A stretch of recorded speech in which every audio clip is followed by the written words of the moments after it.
golaha deegaanka ee degmada Berbera ayaa maanta waxa uu furmay kalfadhigii afraad ee golahaasi yeesho. Furitaankii kalfadhigaasi ayaa waxa ka hadlay gudoomiyaha golaha deegaanka ee degmada Berbera Cabdishakuur Maxamuud Xasan Cabdishakuur Cidin oo ka warbixiyay waxqabadkii golahaasi uu qabtay muddadii laga maqnaa kalfadhigaasi.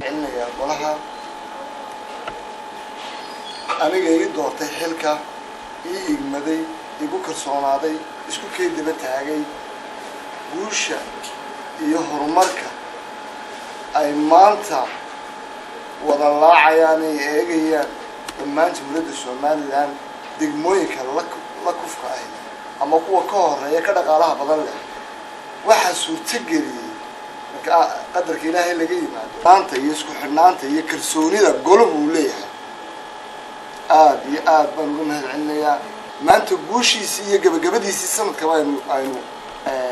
aynu ku soo dhaweynay madaxweynaha Jamhuuriyadda Soomaaliland Axmed Maxamed Siilaayo oo aynu ku sharafnay inuu soo gacantiisa ku gooyo oo aynu ku dhaweynay inaynu gacanteena ku gooyno si uu marag furuga noqdo uguna daydaan kuwa kale inaga nala kufka ah.